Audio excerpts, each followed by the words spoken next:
I bet you've seen Minecraft look like this, maybe even this, perhaps even this. But have you ever seen a Minecraft world that looks like this? Dubbed the Noodle Generation. I mean, well, just look at it. It looks crazy. And now I gotta survive 100 days in this world. No biggie. Alright then, let's have a quick look at the world and see what adventures we've got in this 100 days.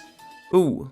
Ooh boy. Ooh boy. Ooh Nelly. No matter the Minecraft play, you always start with your first tree. Now I think with most of the Minecraft 100 days I do, I normally like to give myself a challenge where I basically restrict my resources. Ooh, okay.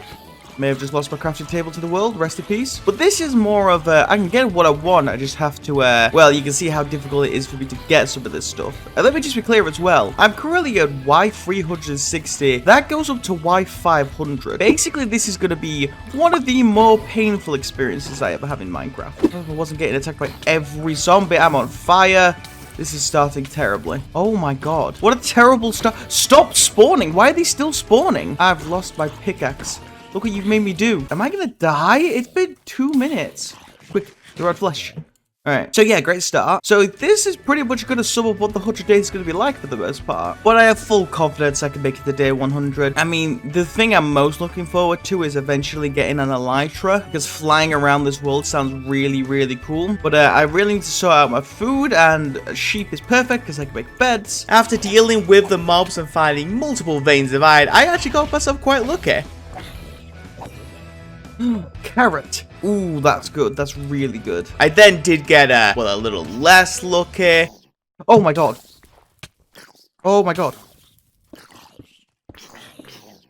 Oh my god. I think that's take 2 of how many times I've nearly died in this world. After that, I set up a little bit of a shop and got myself some furnaces cooking. I think that we are Y256, and that should go to what, -60, because we're in 1.19. Ooh boy, you ever played Dropper? Kind of feel like playing Dropper. Maybe I should explore a bit more. Maybe I can work my way down through there. We shall see. After rudely getting shot, I grabbed all the iron I could, and I made a mixture of iron tools and some iron armor. And then after getting shot again, I decided it was now time to head out. At this point in the 100 days, I had 2 main goals. The first goal was to get myself a water bucket, because traveling around with water in this world is going to be massively beneficial for me. And the second one is food, because starving kind of sucks. And I did find myself some water. I just have to figure out how to get over there somehow. I guess I can do the classic build a brick. Oh, I'm out of blocks. Great. I was still trying to get over there on day 3. I should have just turned around and saw the much easier water source to get over there. Very easy for me to grab. I now have myself a good water bucket, which is a game changer, may I add. And then after getting shot a few more times, I found myself my first animals, some sheep. And of course, they got slaughtered. And then after having a bit more of a look at the world, well, here is the floor of the world. That looks a bit terrifying, if you ask me. I had a simple thought on day 4. Should I jump down there? Am I gonna jump down there? I'ma jump. And so I jumped. The bottom of the world is mainly just a floor of lava. It is really easy to get around now that you have a water bucket, just being able to make an obsidian path across the floor. And there were diamonds everywhere. Such a shame there were such small veins. I got myself 3 at this point, but there is no point in me getting myself full diamond on day 4, so I decided that instead, maybe I should focus on, I don't know, not starving to death. And so I got myself back up to the, you know, I was gonna say surface. I don't really know if I can call it the surface. Day 5, and I found myself some cows.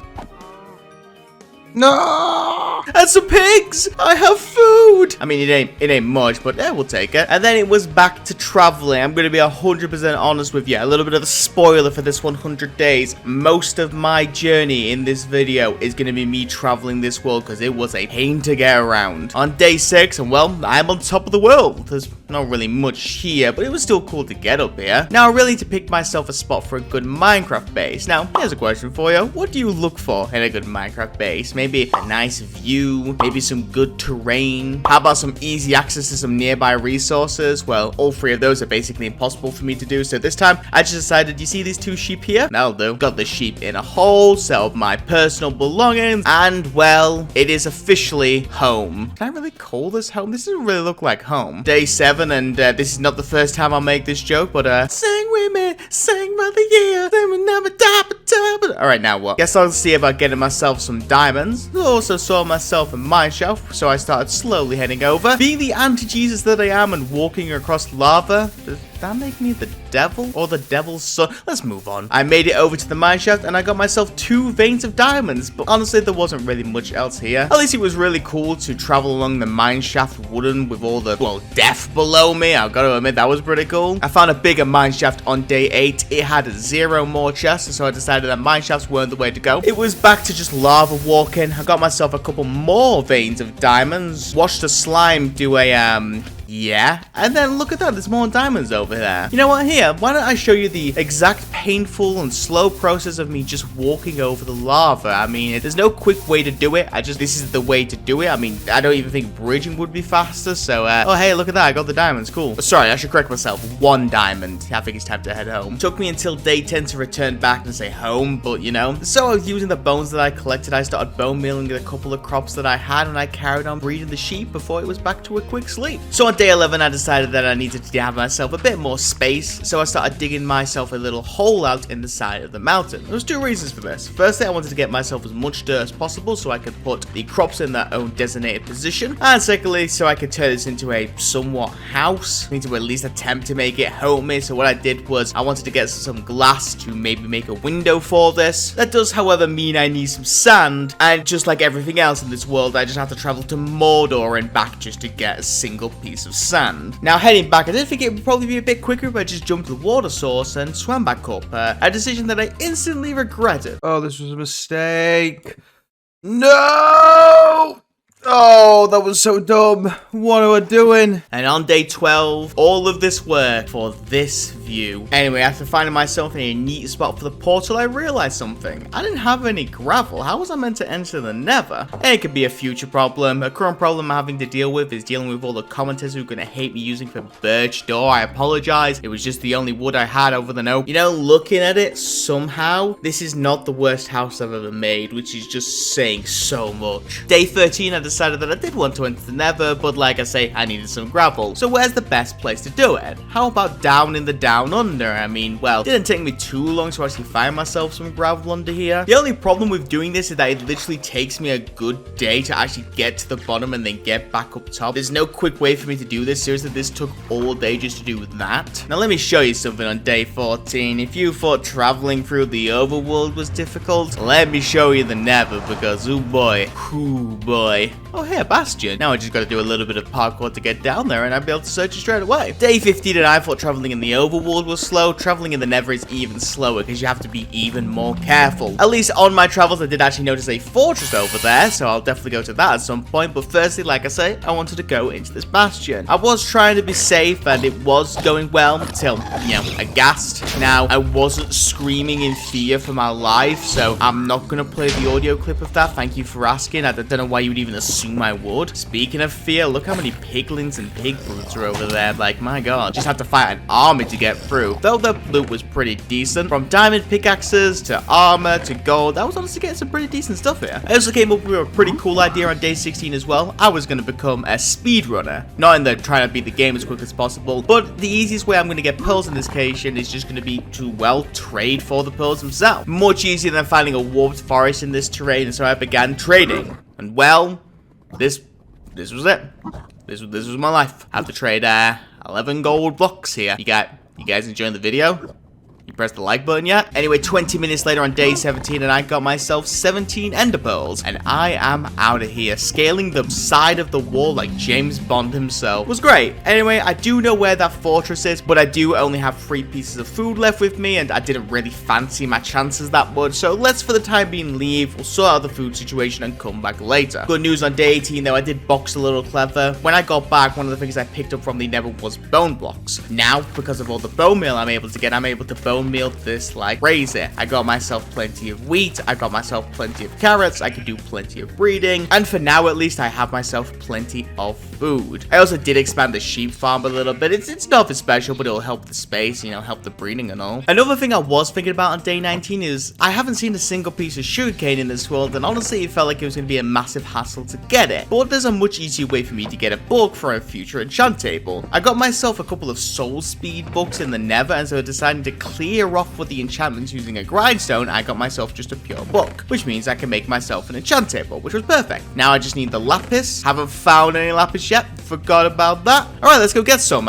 What? What do you mean I went AFK? What was I doing? I came back on 21. What was I doing? Anyway, let's move on. I dropped to the land down under to get myself some lapis. Luckily for me, there was a much bigger vein over here. And oh, hey, some diamonds. Got myself 6 extra, which was nice. And we are enchanted. I can't make an anvil, sadly. I didn't have enough iron, but we'll still manage. For now, with these enchants on, I'm going to head back into the nether. I would like to remind you that traveling here is awful. It's just the things we do to survive in this world. Admittedly, on day 23, I was thinking I shouldn't be complaining too much. This is my job and I kind of love it. Though it did take me nearly all of day 23 to get over to the fortress safely, and so I did on day 24. Now, I'm not sure for the exact reason. I think it was based on the terrain, but this fortress was chocker full of mobs. It was mainly wither skeletons. I literally had to fight tooth and nail just to get through, but the good news is I found myself a blaze spawner, and the better news is that the blazes were spawning like crazy. And so getting what turned out to be 11 blaze rods felt like a really easy task for me to do. Now I just have to do the very long journey for me to get home. This should be fun. I got back by the end of day 25. It was night. On day 26, I jumped back to the land down under, simply because I wanted to get myself some obsidian. I actually had some plans. I had some plans to leave my so-called base. Now, in usual circumstances, I don't really like to go to the end this early, but I was thinking about all the possibilities of having an elytra. Thinking about flying around this world would just be fantastic and make traveling so much easier to do. And now, I'll be honest with you, I wasn't even 100% sure this world would have strongholds, but that I did fly off into the distance, and so, you know what? I'm gonna go and start my journey. Little did I know that this was going to be one of the longest journeys of my life. I was still traveling on day 34. This was 8 days later and I was still schmoving. It was a long journey, if I do say so myself. But it was on day 35 where, by accident, I was just mining out some lapis in the floor where I found myself the stronghold. Kind of funny that all of this was done by accident, but hey, at least we're here. I went straight into the library where I firstly found myself some okay enchanted books. Even found myself a Fortune 2 book, which was quite nice. Couple of extra gimmies in the other chest, which was fantastic. I stopped in the stronghold just to write up my notes for the day, as I usually do, where if you listen carefully, you can actually hear some silverfish. So I thought maybe I'm really close to the portal room. And so after digging through the wall, and well, would you look at that? Now there is only 1 eye in, and I very luckily have 12 eyes spared, like it was meant to be. I don't know. And then on day 36, to try and save my location, I actually popped back into Nether to see if I could like travel quickly between the stronghold and my base. I did actually spawn on the side of a fortress. I don't know if this was the same fortress that I was searching recently, but still I thought it was pretty cool. Anyway, I came back to the stronghold, logged off, and then stopped playing for 3 months. So I got some explaining to do. When I started this 100 days, it was the middle of December, and a lot of things have happened. I have moved countries. I have managed to do a full 30-day hardcore challenge. I also had a very successful series in Survival Island. And we also got Battle Royale done. So basically, a bunch of stuff happened towards the start of January and stuff that really stopped me from doing any kind of recordings. The point where it has been near enough 2 months since this happened. In fact, I'm recording this next bit, it's February 20th. It has been basically 2.5, 3 months since I've last done any recording. So, I have no idea where I am. I have no idea where I left off, and my notes are very ambiguous, so, this will be fun. At least we're simple. We get to go kill the Ender Dragon first things first, so let's do that. So where was I on day 37? Well, firstly, I popped back into the end. Now, unlike the Nether and the Overworld, the end was actually just normal terrain, so there wasn't anything too special here. And honestly, the fight was, you know, no more than a hassle than it usually is, just having to kill the crystals and then kill the dragon himself. Honestly, the only thing to consider in this situation is the fact that I had less than good gear. Usually, I do this with like power 4s or sharpness 4s. In this case, I had like the basic enchantments. I honestly just started using my axe to attack the dragon. It was still doing large amounts of damage to it, which is very surprising. I guess the moral of the story is who needs enchants when you can just chop the dragon's head up with an axe? I mean, this is just the classic way, I guess. And with my trusty crossbow, I took down the dragon. I was trying to type up notes, but this enemy was still faffing with me. I think I found myself a pretty solid solution. And then I made the worst mistake possible. Whilst I was grabbing the levels from the dragon, I accidentally fell into the portal. Oh boy. Let me sum similar situation to on day 38. As I was traveling to the stronghold, I was sleeping along the way, and I was constantly breaking and picking up my bed. Simply put, I had now spawned at the center of the world, which is where I started on day 1, thousands of blocks away from both the stronghold and my home base. And well, I don't need to explain why that's a hassle. I'm gonna have to, you know, travel back. I set off on day 39. I was following the Eyes of Ender back to the stronghold. I also picked up myself plenty of iron because I do need myself an iron for the future. And 5 days later, on day 44, I had got myself back to the stronghold. There was unfortunately another problem that I had, and that was that I had no food. And so I headed back up to the surface. Again, I don't think I can call it surface, I don't know. And after finding myself some greenlands, I found myself no animals. Oh, okay, I guess that's a lie. I did find myself a bee. Very useful. On day 45, well, firstly my sword broke, which was kind of fun, and then I saw it. Pigs! There was 2 of them. It's something, I guess. Also, look over there, there's a broken nether portal. I think I'm gonna go check that out. I began heading over on day 46. I was finding myself some more animals along the way, and the broken nether portal had nothing. Cool. Hey, there's at least a jungle over there. Could I perhaps get some melons? Nope, but there was some more sheep, which, you know, more food. On day 47, with a decent amount of food, I guess, I mean, it will do, I decided it was now time to head back to the stronghold. I wasn't too far away, but we did eventually get there on day 48. Now for the anvil. With the unbreaking and the fortune book, I decided to add it to this pickaxe that I picked up in the bastion. I now have an efficiency 5, unbreaking 3, fortune 2 pickaxe, which is honestly really, really good if you think about it. I can finally mine all of these iron and diamonds that I silk touched all that time ago. Definitely worth it, I'd say. I'm sure you all agree with me. And on day 50, I returned back into the end, and through the gateway I go. I'm not gonna lie, searching for this entity was probably gonna take a minute, so I was ready to go. Oh, hey, an entity, sweet. I was into the ship, I grabbed the elytra, and just like that, I'm going home. I got back by day 53. I wasn't totally lost. You got lost, if anything. And then I got myself back into the overworld, reminding myself yet again that I didn't actually save myself at the base, and so I have to travel back again. I was standing around for a little bit on day 54 because I didn't actually remember the coordinates to my base. Luckily, I write everything down, and so I was able to find my base coordinates. And the best news about this is that I don't even need to walk back over there. Now that I have the elytra and I am smart enough to bring myself some fireworks, well, no, 6 fireworks I was able to make, should I say, and would you look at that, I got home the same day that I set off. What a crazy time to be alive. And now on day 55, let's get some serious work done. Firstly, on the enchant table, I dug out myself a little area and made myself a level 30 enchanter. Got myself looting on a sword, among some other enchants that I thought was pretty good. I just need to get myself some better food. Alright, that one's now sorted, and now it was back to the nether. I'm gonna get myself some wither skulls. Day 56, and it was quickly back to the fortress, quickly being the most important word, because now I can start flying everywhere, which is fantastic. Start fighting the gates of hell pretty much, or a lot of withers that I roll really work. Just got myself a first skull the first day. 57 unfortunately went worse. I got myself plenty of wither skeletons to kill, but unfortunately I didn't get myself any skulls. Did have one little dip into lava, but that was never an issue. It's a common thing for Havenhand to take a dip into nether lava. Like, you guys should expect it from this point. 58 was pretty much the same, not much any better. But it was on day 59 that I got myself my second skull, and it was on day 60 that I got myself my third skull. Unfortunately for me, I didn't actually notice that I got the third skull. I only noticed when I was about to run out of food. At that point I was like, oh hey, I've got the third skull. And then it was time for me to fly home. By the time I got home, I had done it. I had got myself free with the skulls. I was going to reward myself with some sheep slaughter. And then I just began cooking. Simple stuff, really. I enchanted a second bow on day 61. I wanted to make myself a better bow. And then I made myself some lapis apples, I'm sure. And then it was time for me to fight the wither. So, I haven't done this for a couple of days. And I'm free, down, free. Oh, I died. I'm just joshing. But imagine if I did, that'd be funny. Anyway, after making a decent size obsidian platform, I realized that the fight was on. I'm gonna be honest with you, I feel like I was really worried for this fight, and I didn't need to be. I guess my gear was better than I expected it to be, and honestly, the wither went down quite easily. That was a good time. Day 62, and I knew that the next task was gonna be a massive one. I wanted to see if I can get myself a full beacon. And in a world like this, let me just say, I didn't expect it to be easy. Honestly, I was kind of wrong. It actually wasn't that bad once you get to the low lower layers. It was just now about finding the iron and just mining it up. And thanks to the Fortune 2 that I had, this was hopefully going to be quite easy for me to do. In fact, by the end of the day, I already had myself over 2 stacks, which was pretty good. At the halfway point, it was day 67, and I got myself 12 stacks of iron, raw iron, I should say. So we are making ourselves some good progress. And it was on day 75 where, oh god, a creeper, everything's fine. I got myself over 24 stacks, the exact amount that I needed. It is now time for me to fly home.